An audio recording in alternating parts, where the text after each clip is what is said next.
Okay, good evening to all of you. तो जो हमारा लास्ट लेक्चर था उसमें हम लोगों ने ये डेरिवेशन देखा था, capacitance of a parallel plate capacitor without and with dielectric medium between the plates. तो जहाँ पे मैं बोलता हूँ विदाउट अ डाइलेक्ट्रिक मीडियम, यानी दो प्लेट्स के बीच में क्या रहेगा, एक तो एयर रहेगा या वैक्यूम रहेगा। आप फिलहाल ऐसा कंसीडर करो वैक्यूम ही है, ठीक है।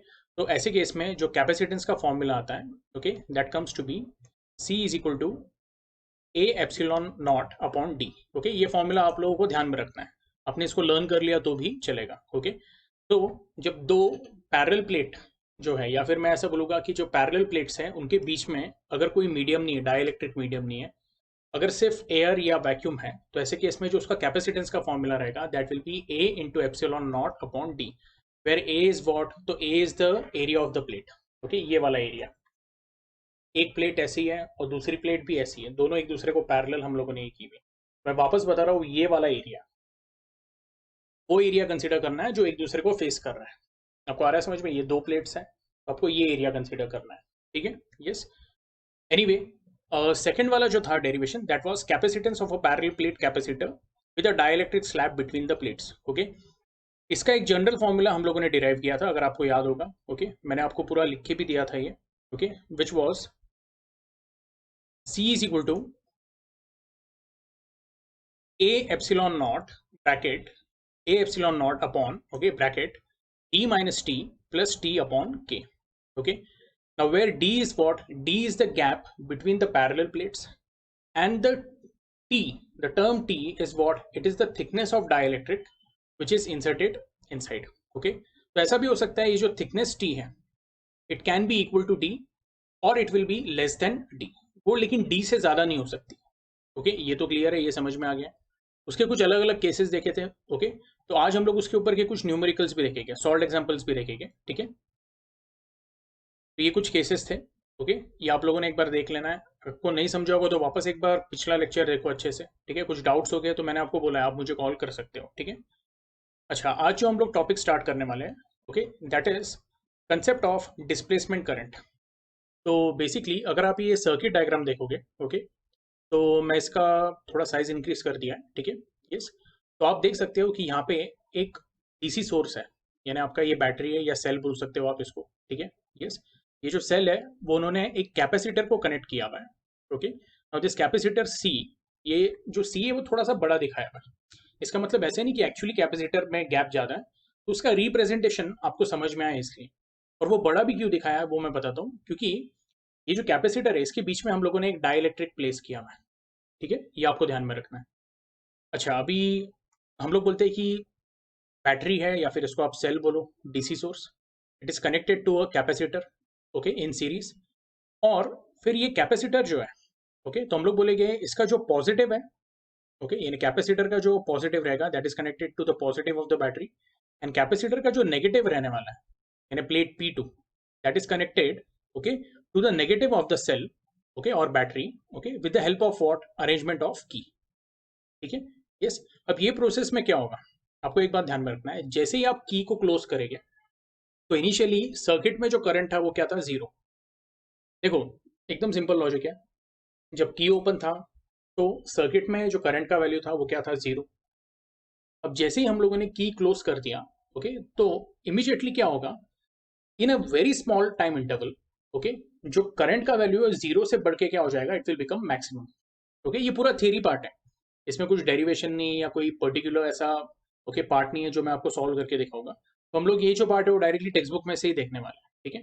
और इलेक्ट्रोस्टैटिक्स के मैं आपको नोट्स भी प्रोवाइड करूंगा, तो उसका आप लोगों ने टेंशन नहीं लेना है, ठीक है। एनीवे, तो फर्स्ट ऑफ ऑल एक काम करते हैं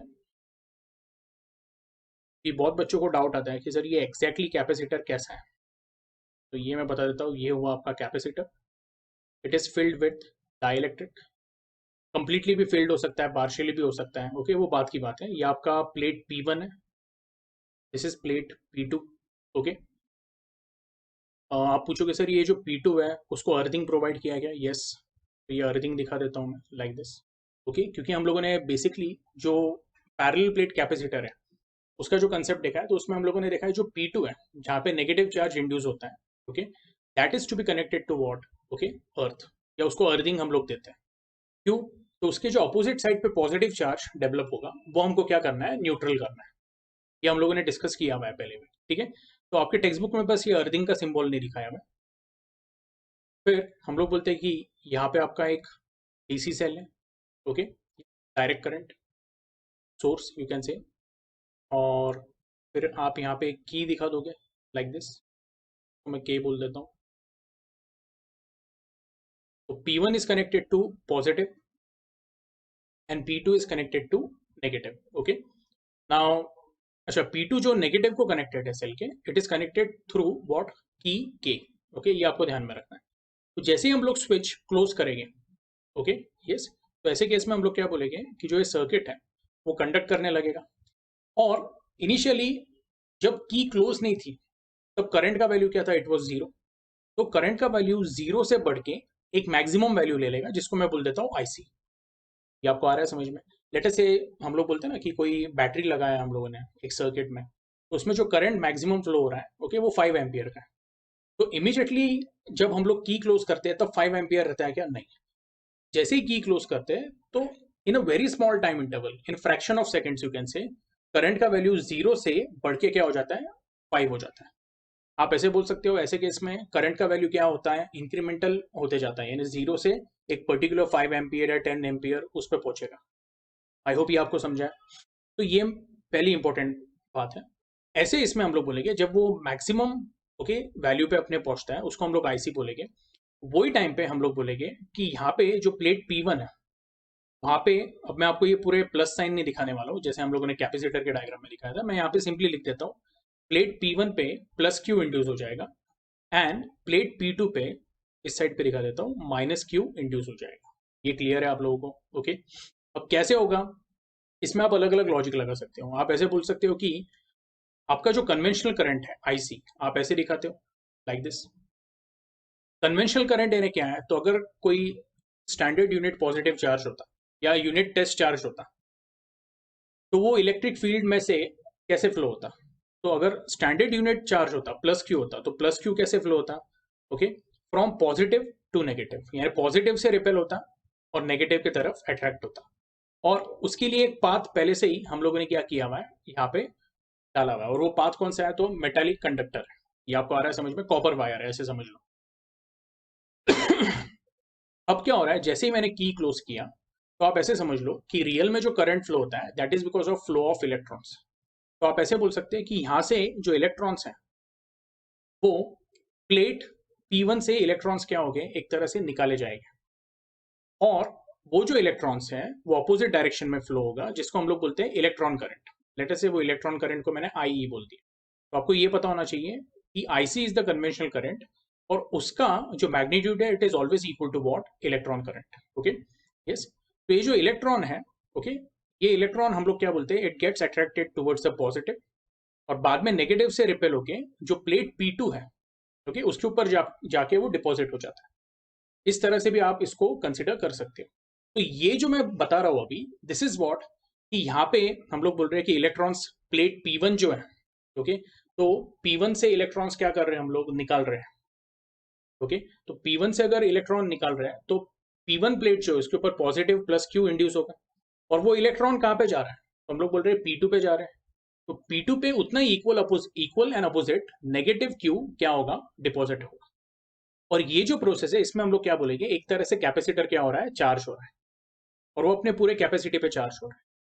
बट क्वेश्चन ये है, ओके, मैं वापस अभी टेक्स्ट बुक के डायग्राम पे जाता हूँ, कि जब हम लोग, ओके, ये सर्किट कंप्लीट करते हैं, इन्हें जब की क्लोज करेंगे, ओके, तो ये जो प्लेट P1 है और ये जो प्लेट P2 है, इसके बीच में तो एक डाई इलेक्ट्रिक है, तो क्या वो डाई इलेक्ट्रिक कंडक्ट करेगा, ओके, ये हमारा क्वेश्चन है। और हम लोग बोलते हैं बिल्कुल नहीं करेगा, क्योंकि वो इंसुलेटिंग मटेरियल है। ये आपको आ रहा है समझ में? देखो एकदम सिंपल है, जो कन्वेंशनल करंट है अभी वही दिखाएंगे हम लोग। तो ये तो मैं ना अलग कलर यूज कर लेता हूँ कन्वेंशनल करंट के लिए। ये हमारा कन्वेंशनल करंट है, जस्ट अ सेकंड,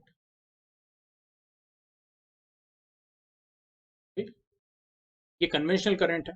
अब ये जो कन्वेंशनल करंट आईसी है, ये आपको ध्यान में रखना है, ये आईसी यहां तक तो जाएगा, लेकिन P1 एंड P2 के बीच में एक तो डाइलेक्ट्रिक रहेगा या फिर वैक्यूम भी रह सकता है, ओके, तो कंपलसरी नहीं, सिर्फ डाइलेक्ट्रिक के केस में ही हम लोग बोलेंगे कि डिस्प्लेसमेंट करंट होने वाला है। ओके, जब वहां पे कुछ भी नहीं रहता है तो भी डिस्प्लेसमेंट करंट का कंसेप्ट क्या रहता है? Okay, it is actually valid. और ये जो है, ये जो मैं अभी बता रहा हूँ आपको, ओके, अभी तो हम लोग जो सीख रहे हैं that is in the presence of dielectric. लेकिन जब डाइलेक्ट्रिक है ही नहीं, तब डिस्प्लेसमेंट करंट कैसे होगा, तो वो भी हम लोग सीखेंगे। Okay, there is a topic of your magnetism, okay, जिसके अंदर there is some concepts of magnetic effect of electric current. तो वहां पे मैं आपको डिस्प्लेसमेंट करंट वापस एक्सप्लेन करूंगा। ओके, लेकिन अभी जो इलेक्ट्रोस्टैटिक्स में, okay, we are understanding the displacement current.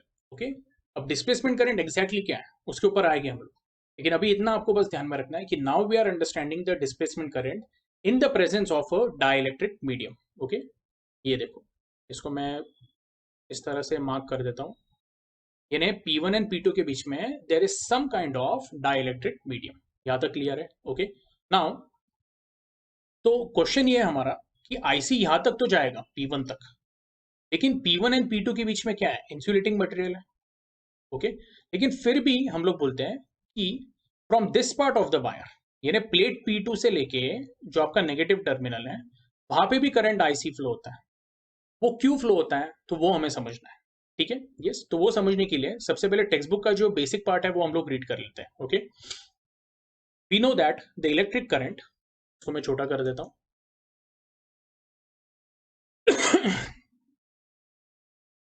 we know that the electric current in a DC circuit constitutes a flow of electrons। ठीक है, और वो फ्लो ऑफ इलेक्ट्रॉन्स के अपोजिट डायरेक्शन को में जो करंट फ्लो होता है वो एक्चुअली रियल में नहीं फ्लो होता है, उसको हम लोग क्या बोलते हैं? We call it as conventional current. In real में जो फ्लो हो रहा है वो क्या है? इलेक्ट्रॉन्स है। Okay, now in a circuit as shown in figure 8.31, a parallel plate capacitor with a dielectric is connected across a DC source। okay, तो ये with a dielectric है ना। okay, इसको मैं हाईलाइट कर देता हूँ। In the conducting part of the circuit, free electrons are responsible for the flow of current। okay, जैसे मैंने आपको बोला कि कर्सर पे आप लोगों ने ध्यान देना है, पॉजिटिव से लेके प्लस क्यू तक। ओके, आप ऐसे बोल सकते हैं कि कन्वेंशनल करंट फ्लो हो रहा है, क्यों? तो एक्चुअली जो इलेक्ट्रॉन्स है वो कहाँ से कहाँ फ्लो हो रहे हैं? ओके, आप ऐसे बोल सकते हैं इलेक्ट्रॉन्स जो है वो आपका प्लेट P1 जो है वहां से अट्रैक्ट होके, ओके, जो पॉजिटिव टर्मिनल है उसके तरफ फ्लो हो रहे हैं। तो अगर इलेक्ट्रॉन्स ये डायरेक्शन में फ्लो हो गए, ओके, अगर मैं इसको बोलूँ तो मैं ऐसे बोलूंगा इलेक्ट्रॉन्स एंटी क्लॉकवाइज फ्लो हो रहे हैं, तो कन्वेंशनल करंट क्या होगा? Okay, it will flow clockwise. Okay, तो ऐसे हम लोग बोल रहे हैं कि कन्वेंशनल करंट प्रोड्यूस करने के लिए in the wire, metallic wire, there are large number of free electrons। okay, yes, हम लोग बोलते हैं in the conducting part of the circuit free electrons are responsible for the flow of current, but in the region between the plates of the capacitor there are no free electrons available for conduction in the dielectric। okay, step by step जाएंगे हम लोग, इसको आराम से समझेंगे। ठीक है, yes, वापस मैं रीड कर रहा हूँ, but in the region between the plates of the capacitor there are no free electrons. क्यों? तो हम लोग बोलते हैं कि बेसिकली ये जो डाइलेक्ट्रिक सब्सटेंस है वो आपका क्या है? इंसुलेटिंग सब्सटेंस है। ओके, यस, और आप ऐसे बोल सकते हो कि उसका जो कंडक्शन बैंड और वैलेंस बैंड है के बीच में की गैप ज्यादा है, तो इसलिए जो इलेक्ट्रॉन्स है वो इजीली अवेलेबल नहीं है फॉर कंडक्शन। ओके, तो ऐसे प्रोसेस में क्या होगा? तो हम लोग बोलेंगे as the circuit is closed, okay, the current flows through the circuit and grows to its maximum value IC। okay, ये हम लोगों ने डिस्कस किया हुआ है। ओके, तो जो जो इंपॉर्टेंट पार्ट डिस्कस किया हुआ है ना उसको मैं हाईलाइट कर रहा हूँ। देखो यहाँ पे जो मैंने बोला ना, जीरो से वैल्यू बढ़ के क्या हो जाती है? It becomes what? Okay, IC। और हम लोग बोलते हैं it happens in what? Fraction of second. Okay, और ये जो फ्रैक्शन ऑफ सेकंड है या ये जो छोटा टाइम इंटरवल है इसको हम लोग क्या बोलते हैं? We call it as, okay, time constant of the circuit। okay, so this finite time, a very small time interval, it is called as time constant of a circuit या of the circuit।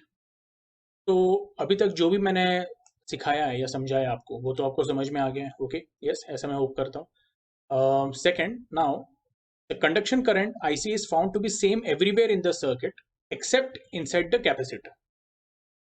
as the current passes through the leads of the capacitor, the electric field between the plates increases, and this in turn causes the polarization of dielectric। Thus, there is a current in the dielectric due to the movement of the bound charges। Okay, the current due to the bound charges या current due to the movement of bound charges is called as displacement current ID, okay, or it is also called as charge separation current, okay. अब exactly ये क्या है तो वो मैं आपको बता देता हूँ, okay. पहले तो इसको मैं highlight कर देता हूँ. See, first of all आपको ये ध्यान में रखना है. अब मैं सिर्फ कैपेसिटर का डायग्राम बनाने वाला हूँ, okay.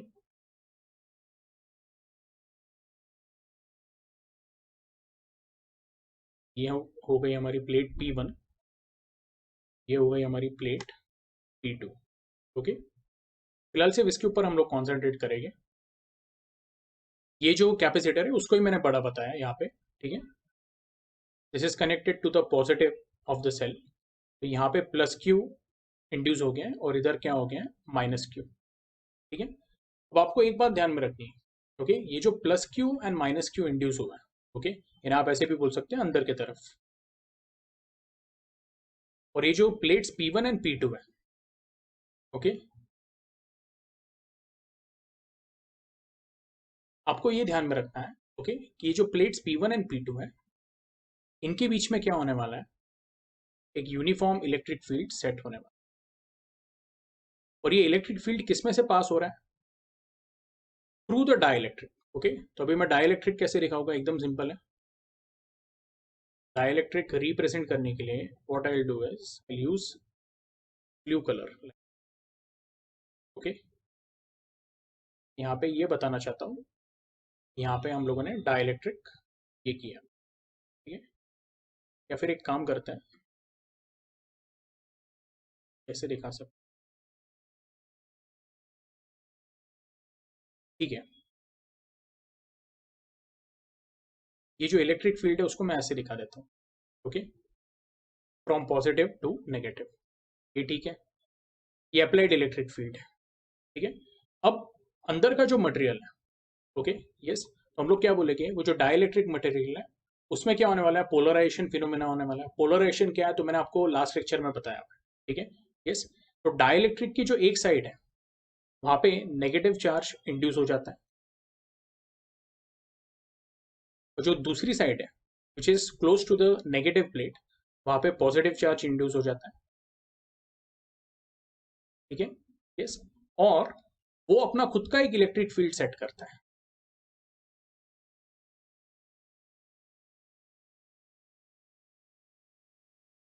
और वो इलेक्ट्रिक फील्ड की वजह से हम लोग क्या बोलते हैं, ओके, जो आपके टेक्स्ट बुक में यहाँ पे दिया हुआ है, please see this. As the current passes through the leads of the capacitor, the electric field between the plates increases, and this in turn causes the polarization of dielectric. Polarization क्या है ये समझा आपको, ओके, यस. यानी जो भी dielectric slab रहेगा, okay, तो जो पॉजिटिव प्लेट की तरफ है, ओके, वो साइड नेगेटिव, वहां पे नेगेटिव चार्ज इंड्यूस हो जाएगा. और जो नेगेटिव के साइड पे है वो साइड पे पॉजिटिव चार्ज इंड्यूस हो जाएगा. और अगर आपको नहीं समझ में आ रहा है ये डायग्राम के साथ भी, तो हमारे पास ये वाला डायग्राम है अच्छे से एक्सप्लेन करने के लिए, ओके. देखो यहाँ पे पॉजिटिव था तो उसने नेगेटिव इंड्यूस कर दिया, और इधर नेगेटिव था तो उसने पॉजिटिव इंड्यूस किया. आई होप अभी आपको समझा है. और वो जो खुद का एक इलेक्ट्रिक फील्ड सेट करेगा उसको हम लोग बोलेंगे ईपी. यहाँ तक क्लियर है. अब ये जो इलेक्ट्रिक फील्ड है, ओके, तो हम लोग क्या बोलेंगे, this electric field is comparatively strong, okay, yes. और उसके अंदर हम लोग ऐसे बोल सकते हैं इतना स्ट्रेंथ है, ओके, कि वो डाइलेक्ट्रिक में क्या कर सके, ओके, डिस्प्लेसमेंट करंट. अब डिस्प्लेसमेंट करंट यानी क्या, तो हम लोग बोलेंगे current due to bound charges, okay. यानी जब बाउंड चार्जेस मूव होते हैं, ओके, यस, तो बाउंड चार्जेस जब मूव हो गए तो वो मोशन क्या क्रिएट करेगा, that will create what, displacement current, okay. यहाँ पे वही दिया हुआ है. Thus there is a current in dielectric due to the movement of bound charges, ठीक है.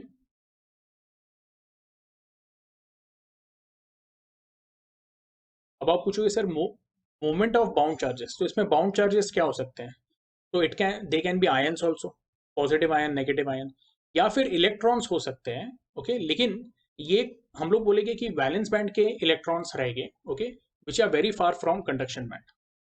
तो ये इलेक्ट्रॉन्स भी हो सकते हैं, these can be ions also, okay, yes. लेकिन मोस्टली हम लोग बोलते हैं these are what, okay, these are your electrons, okay. मैं आपको यहाँ पे बाउंड चार्जेस जो है ना उसका भी कंसेप्ट बता देता हूँ.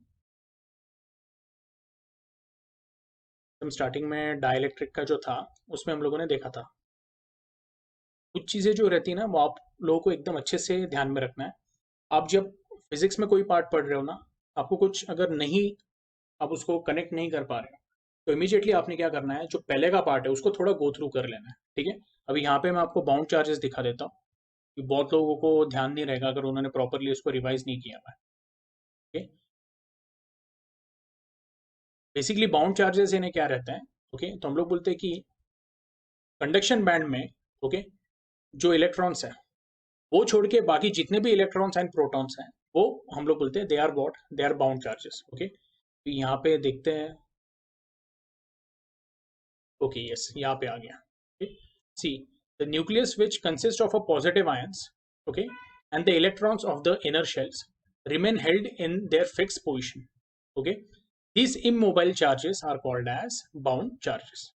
Okay, लेकिन इन केस ऑफ कैपेसिटर हम लोग बोलते हैं कि पहली बात आप बोलोगे सर मूवमेंट होगा तो बहुत ज्यादा मूवमेंट होगा क्या? नहीं, जो दोनों प्लेट्स हैं कैपेसिटर्स की उनके बीच में गैप क्या है? बहुत कम है।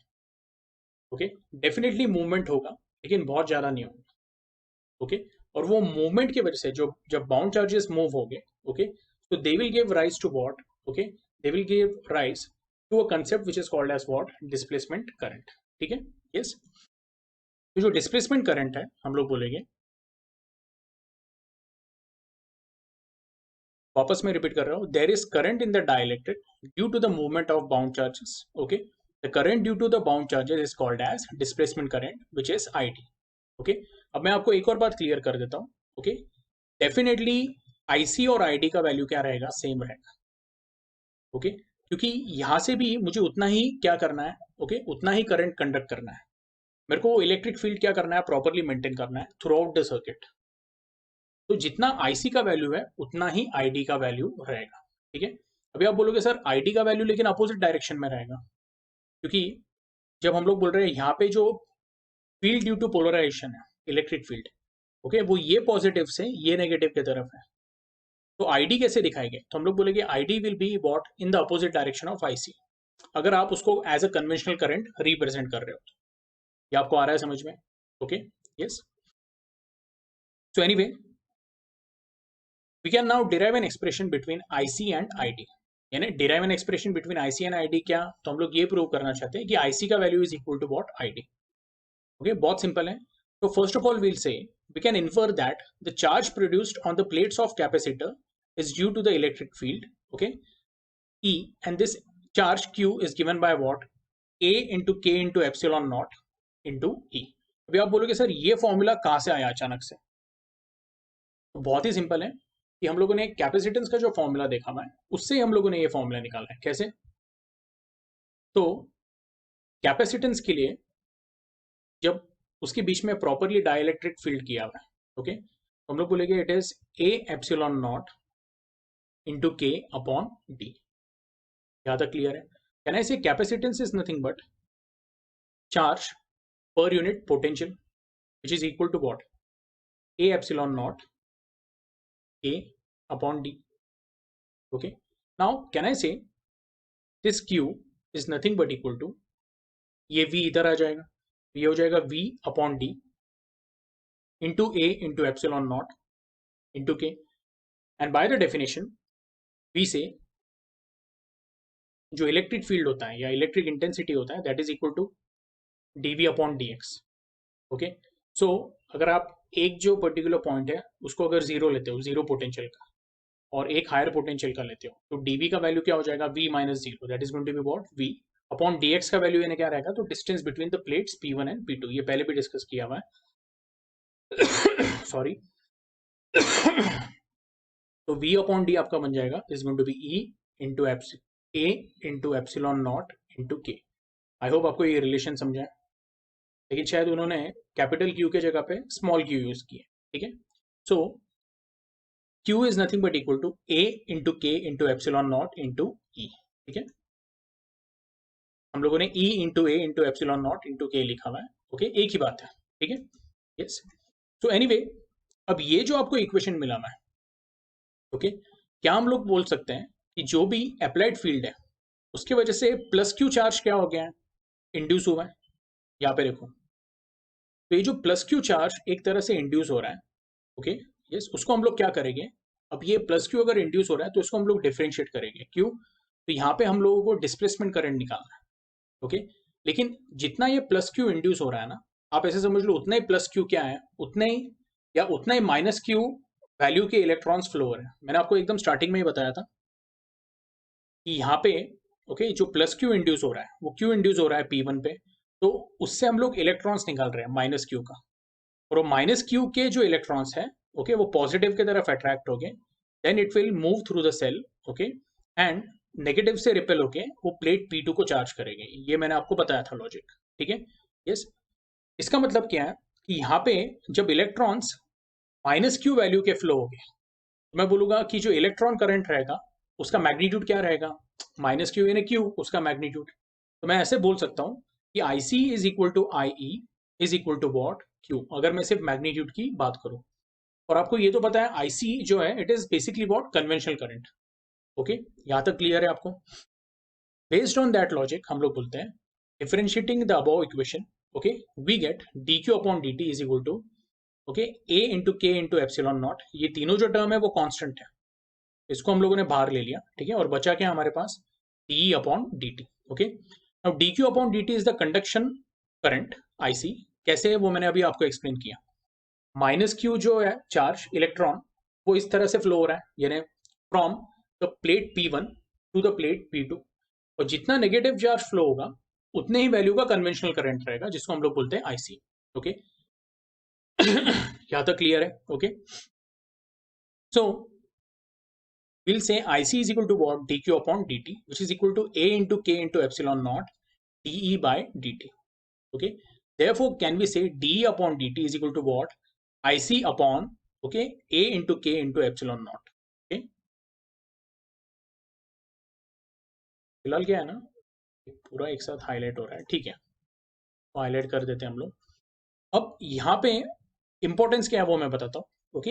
ए के एप्सिलॉन नॉट क्या है, दीज आर कांस्टेंट, तो कांस्टेंट अगर मैंने निकाल दिया तो मैं बोलूंगा rate at which there is change in the electric field per unit time is proportional to what, the value of IC, okay. So ये आपको दिया हुआ है, the rate of change of electric field D upon D T across the capacitor is directly proportional to what, the current IC flowing in the conducting part of the circuit, okay। यहाँ तक clear है। Now the quantity on the RHS of equation 8.24 is having dimensions of electric current and is caused by the displacement of bound charges in the dielectric of the capacitor under the influence of electric field, okay। इसका मतलब क्या है, तो equation 8.24 यानी जो अभी हम लोगों ने ये लिखा हुआ है, ये इक्वेशन में जो RHS का पार्ट है, this entire RHS part, okay, तो वो लोग क्या बोल रहे हैं कि ये आपके टेक्स्ट बुक में इस तरह से समझाने की कोशिश की है उन्होंने, पूरा नहीं हो रहा है हाईलाइट, ठीक है चलो। ये जो RHS पार्ट है उसको अगर मैंने LHS के साथ कंपेयर किया तो dq अपॉन dt क्या होता है, it is a current, okay. तो ये जो RHS है लेकिन ओके वो क्यों क्रिएट हो रहा है, तो हम लोग बोल रहे हैं it is caused by the displacement of bound charges in the dielectric of the capacitor under the influence of electric field. तो हम लोग बोलेंगे, इसको हम लोग एक तरह से ये भी बोल सकते हैं कि LHS पे जो है वो आपका IC है और RHS पे जो भी कुछ है वो आपका ID है, ओके। यानी ये जो मैंने हाईलाइट किया हुआ है RHS का टर्म, वो बेसिकली आपका क्या है, it is basically your term ID which is the displacement current, ठीक है।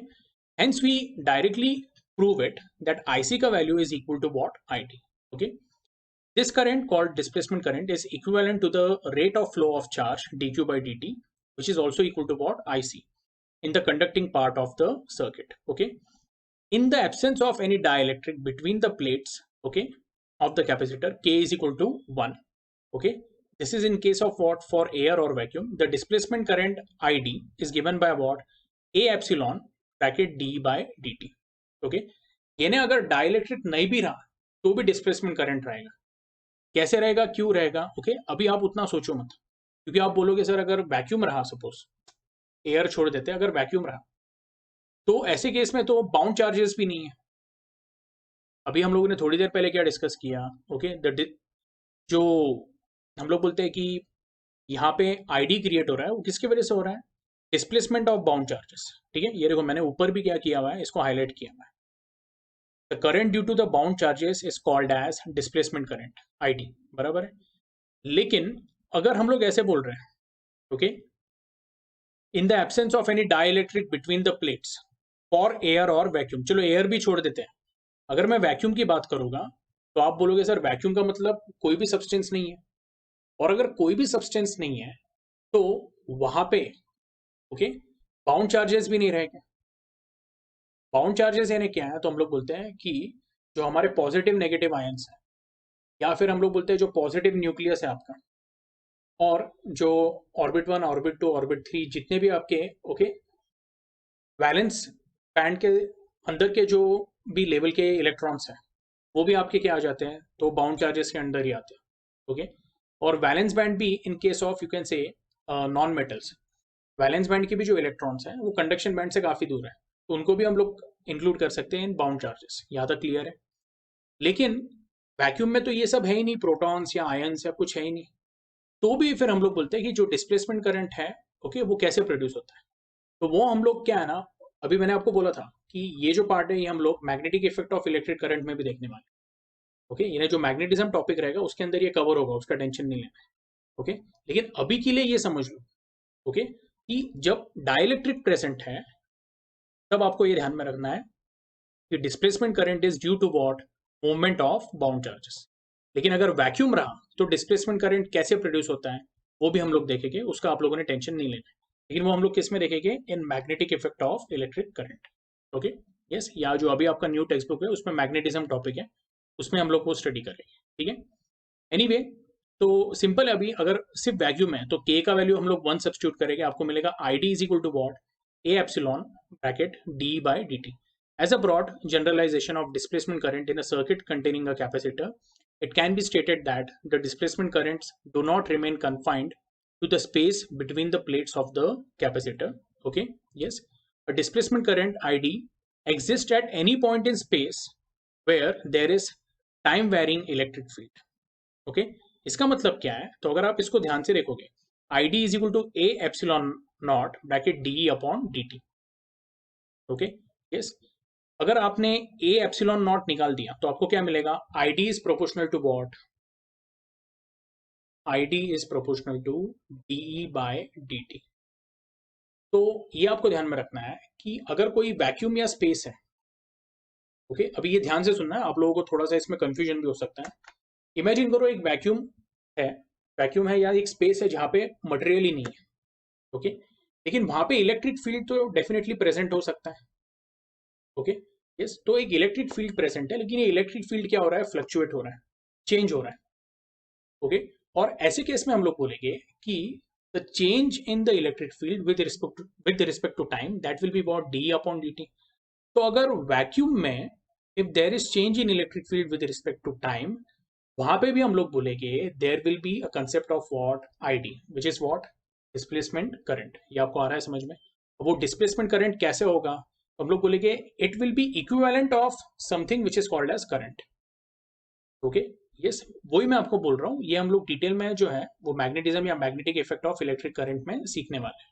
ठीक है, यस, फिलहाल के लिए आई होप आपको ये समझ में आया पूरा concept. Okay, yes, so basically ये लास्ट पॉइंट को भी मैं हाईलाइट कर देता हूँ, और displacement current ID exist at any point in space where time varying electric field, यानी जहां पे इलेक्ट्रिक फील्ड फ्लक्चुएट हो रहा है with respect to time, D upon D T exist. वही उन्होंने बोला है D upon D T is not equal to zero. Okay, yes, I hope यहाँ तक क्लियर है। अब इसके बाद जो न्यूमेरिकल्स है वो डायरेक्टली देख लेंगे, बहुत ईजी है। So a parallel plate capacitor has an area 4 centimetre square, तो उसको मीटर स्क्वायर में कन्वर्ट करना पड़ेगा। तो 4 सेंटीमीटर स्क्वायर जो होगा, okay, that is going to be what?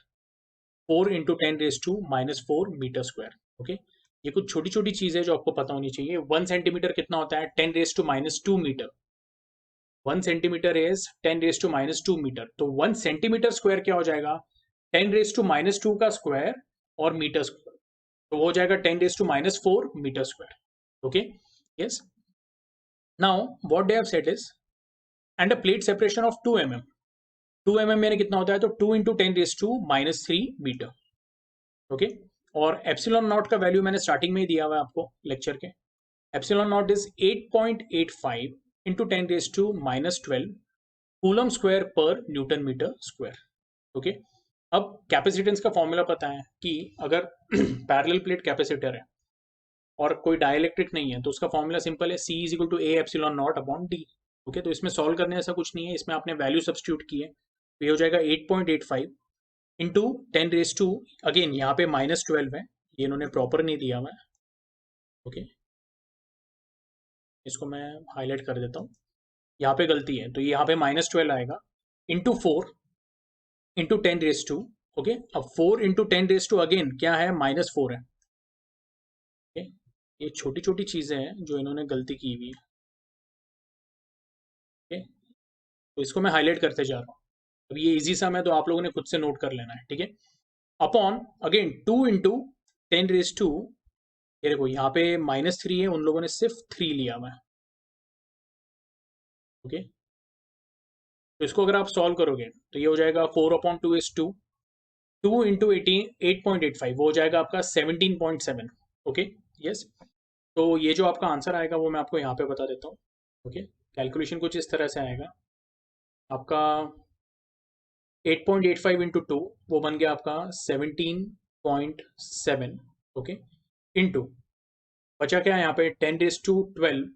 Okay, 10⁻⁻12 into 10⁻⁻4 into upon 10⁻⁻3, so 10⁻⁻12 into 10⁻⁻4, यानी बाय लॉ ऑफ इंडेसेस वो कुछ इस तरह से हो जाएगा, अपॉन ओके 10⁻⁻3, ये आपका हो जाएगा 17.7 इंटू 10⁻⁻16, और ये -3 ऊपर जाके क्या हो जाएगा, +3 हो जाएगा, तो -16 + 3 that is going to be what, 10⁻⁻13। Okay, इसको आप ऐसे भी लिख सकते हो 1.77 okay into 10, 10 into 10⁻⁻13 will become 10⁻⁻12। Okay, जो भी है वो फैराड में आएगा, ठीक है। यस, कैपेसिटेंस का जो यूनिट है फैराड। ओके, ये हुआ आपका पहला सब्स्टिट्यूशन। आई होप ये समझा आपको। आंसर उनका सही है, सिर्फ बहुत जगह पे उन्होंने ये केयरलेसनेस दिखाया हुआ है, प्रॉपर साइंस नहीं डाले हुए, ठीक है। अब इसका नेक्स्ट पार्ट में जाते हैं कि जब हम लोग यहाँ पे कोई डाइलेक्ट्रिक प्लेस करेंगे और वो डाइलेक्ट्रिक का जो ये दिया हुआ है डाइलेक्ट्रिक कांस्टेंट ऑफ 6.7, यानी के का वैल्यू 6.7 है, तो एकदम सिंपल है, जो भी आपका आंसर आएगा ए एप्सिलॉन नॉट अपॉन डी तो सेम ही रहेगा, जो भी आपका आंसर है उसको 6.7 से मल्टीप्लाई करना है, तो आपका ये जो था 1.77 इंटू 6.7 अगर आपने किया तो अप्रोक्सीमेटली आपका आ जाएगा 7.9 इंटू 10⁻⁻12। ओके, यस, इसमें कुछ सॉल्व करने ऐसा नहीं है, आप ये खुद से भी कर सकते हो, ठीक है। यस, अच्छा, अभी नेक्स्ट वाला जो है, देखो जो आपके थोड़े टफ सम्स रह गए ना वो डेफिनेटली मैं सॉल्व करूंगा, बाकी जो सॉल्व एग्जांपल्स इजी है ओके वो डायरेक्टली हम लोग यहाँ पे देख के ही उसको कर लेंगे, ठीक है। Yes, in a capacitor of capacitance 20 microfarad the distance between the plate is 2 mm.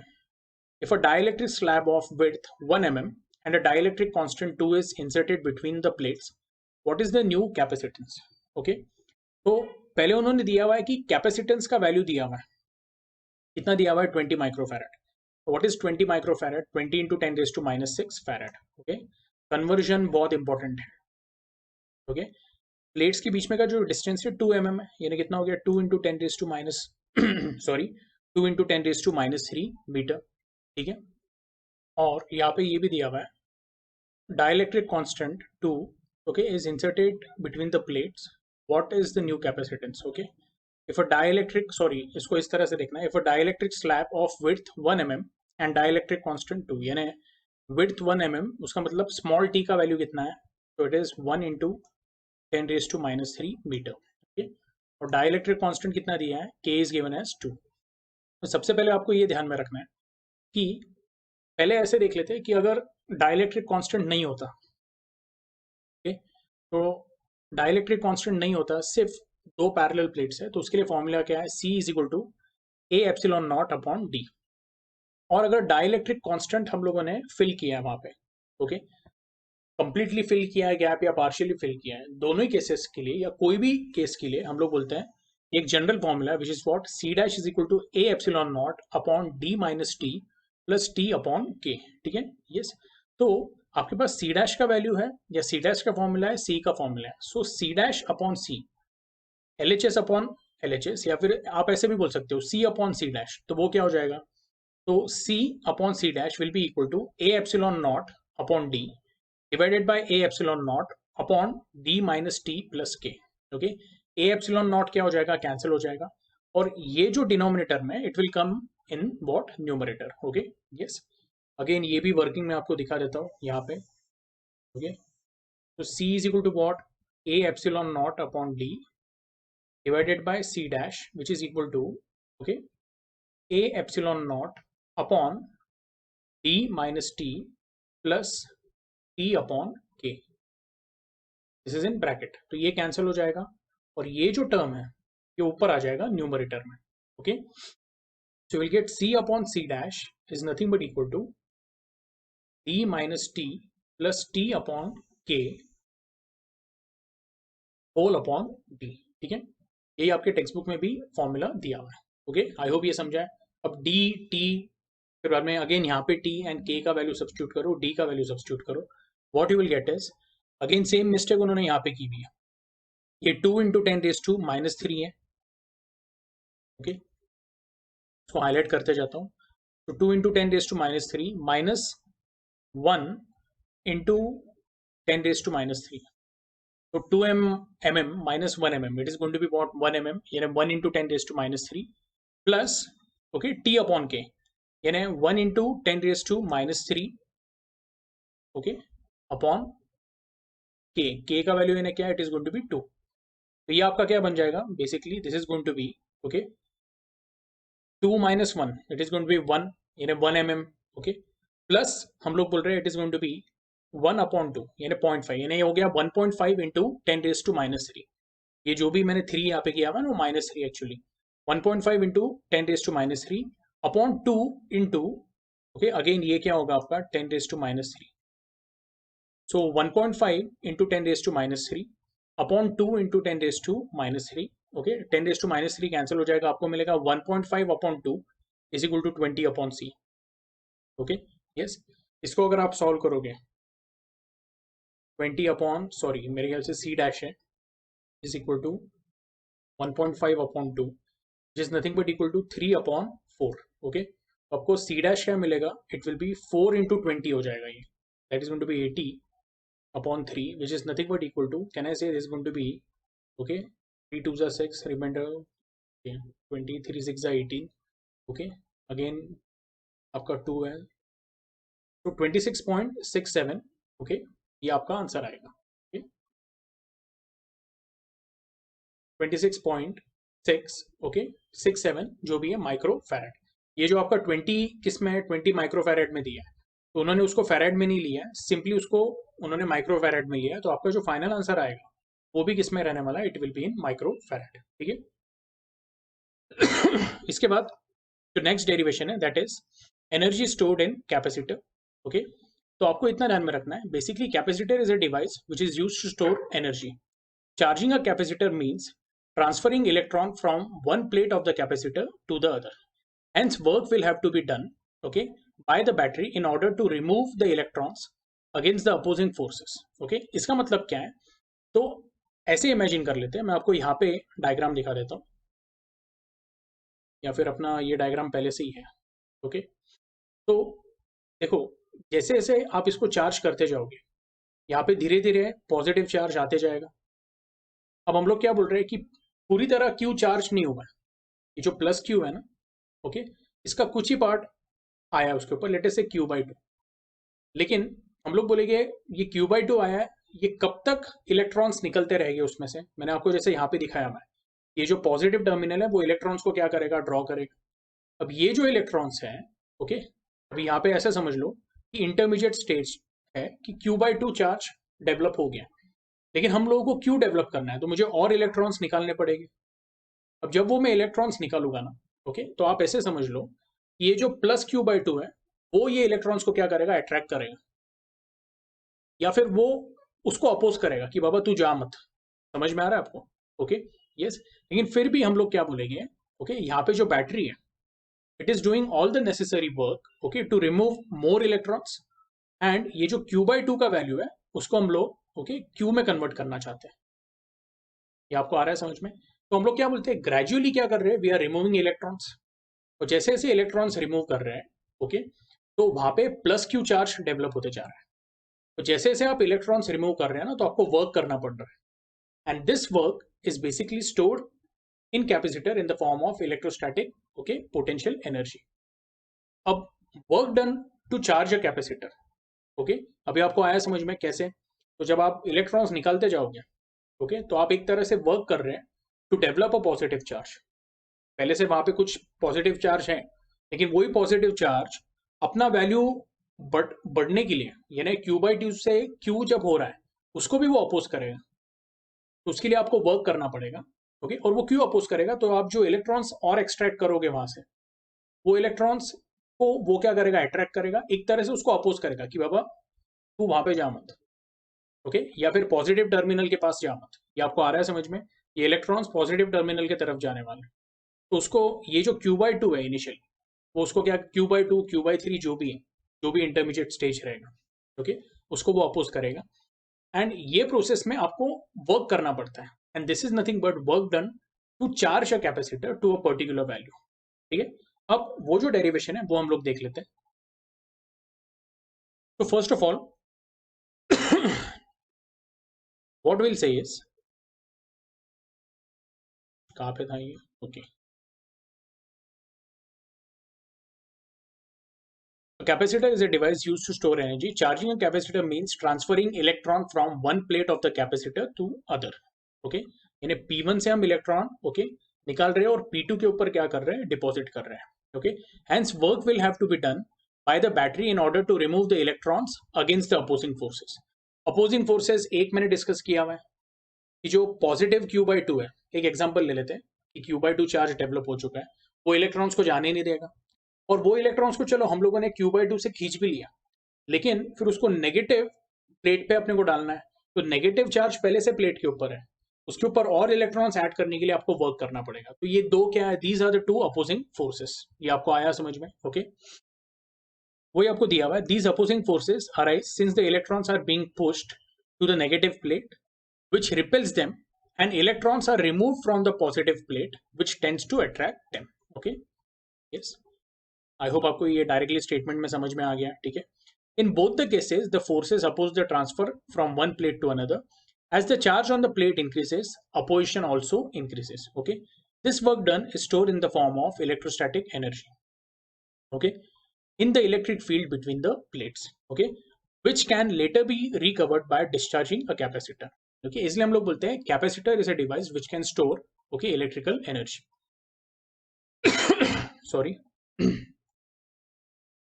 अब यहाँ पे आपका एक बेसिक डायग्राम दिया हुआ है, अगेन अर्थिंग का सिंपल नहीं दिया हुआ है प्लेट P2 के लिए ओके। सो हम लोग क्या बोलेंगे, consider a capacitor okay of capacitance C being charged by a DC source of V volt as shown in the figure. During the process of charging, let Q dash बोला हुआ है okay, हम इसको small q भी बोल सकते हैं okay. Yes, आपको चाहिए तो Q डैश बोलो या स्मॉल q बोलो ओके, मैं इसको स्मॉल q बोलूंगा okay. Let Q be the charge on the capacitor and V be the potential difference between the plates okay. इसको मैं थोड़ा सा ना सिंपल वे में आपको यहाँ पे बता देता हूँ।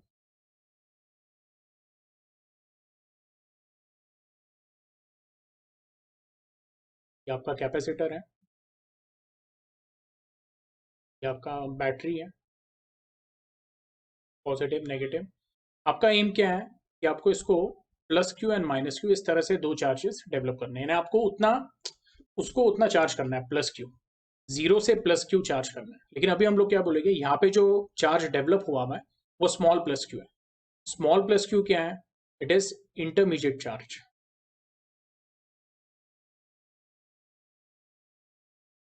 ये आपको आ रहा है समझ में? तो आपके टेक्स्ट बुक में वही दिया हुआ है ओके। लेट Q डैश बोला हुआ है, मैं उसको स्मॉल q बोलूंगा। Let small q be the charge on the capacitor and V be the potential difference between the plates okay. Hence C is equal to what, Q upon V okay. Now a small amount of work is done if a small charge dq is further transferred between the plates okay। इसका मतलब क्या रहने वाला है, तो हम लोग बोलते हैं कि अगर मेरे को इसको और additional D Q charge develop करना है, ओके तो मुझे वर्क करना पड़ेगा and that will be what, okay तो D W is the work done, okay to charge the capacitor by an additional charge D Q and by the formula हम लोग क्या बोलेंगे, this will be nothing but equal to what, okay D Q into V. आप बोलोगे कैसे, तो हम लोग बोल रहे हैं ये जो प्लेट्स है इनके बीच में जो पोटेंशियल है वो क्या है, हम लोगों ने वी कंसिडर किया है। तो पोटेंशियल का डेफिनेशन क्या है, work done, okay per unit charge, so V will be equal to what, D W upon D Q. यहाँ तक क्लियर है, ओके और आप कैपेसिटेंस का एक और फॉर्मूला हमारे पास, C is equal to what, it is Q upon V. So can I say, आप यहाँ पे इस तरह से बोल सकते हैं, V is nothing but equal to Q upon C, okay yes. तो यहाँ पे हमें क्या मिलेगा, basically D W is equal to what, is going to be V into D Q, okay V को आप क्या सब्सटीट्यूट कर सकते हो, क्यू अपॉन सी, तो आपको मिलेगा D W will be equal to what, small Q upon C into D Q. Now this is the intermediate charge, okay yes. अब हम लोग क्या बोल रहे हैं कि आपको टोटल वर्क करना है, ओके तो आपको क्या करना पड़ेगा, इंटीग्रेशन, एंड टोटल वर्क का के लिए to charge the capacitor from zero charge to capital plus Q charge will be equal to what, small q upon C into dq।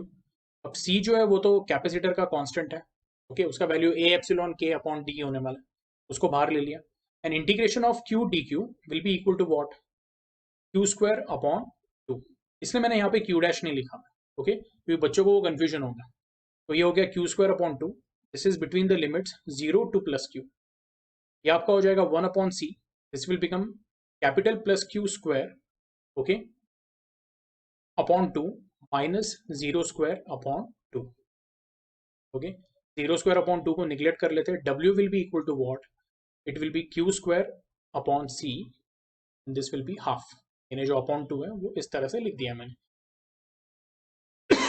अब हम लोग क्या बोलेंगे, ऑल्सो वी कैन से कि when plus q is the charge, ये जो potential v रहेगा, okay इसको स्मॉल v आप कंसिडर कर सकते हो, तो वो पोटेंशियल स्मॉल v से बढ़ के क्या हो जाएगा, कैपिटल V हो जाएगा। सो can I say, okay capital Q will be equal to what, C into V by definition. देखो C is equal to what, capital Q upon capital V, तो कैपिटल Q क्या हो जाएगा, C इंटू वी, तो ये हो जाएगा आपका half capital C square V square upon C, okay so this work done will be equal to half CV square, और आप ऐसे बोल सकते हो, this work done is stored in the form of electrostatic potential energy, या okay simply आप उसको, the work done is stored as electrical potential energy U of the capacitor, okay तो इसका एक फॉर्म ये है half Q square upon C, एक जो है वो half C V square, okay तो मैं स्टूडेंट्स को बोलता हूँ ये सबसे ईजी है, क्योंकि आपको पता है जैसे काइनेटिक एनर्जी आपके दिमाग में बैठा है हाफ एम वी स्क्वायर,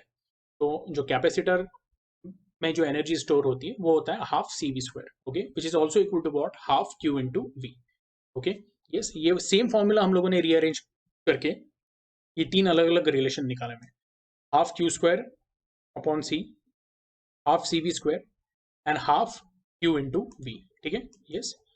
तो आई होप आपको यहाँ तक समझा है, ठीक है। अब इसके बाद ये न्यूमेरिकल है, ठीक है तो ये न्यूमेरिकल हम लोग क्या करेंगे, नेक्स्ट लेक्चर में देखेंगे, तो नेक्स्ट लेक्चर में ये न्यूमेरिकल देख लेंगे, उसके बाद वैन डे ग्राफ जनरेटर का कंसेप्ट देख लेंगे, ठीक है यस। तो उसके साथ आपका थ्योरी कंप्लीट हो जाएगा, ठीक है, और उसके बाद टेक्स्ट बुक के जितने न्यूमेरिकल्स हैं वो अपने को नेक्स्ट लेक्चर में क्या करना है, कंप्लीट करना है।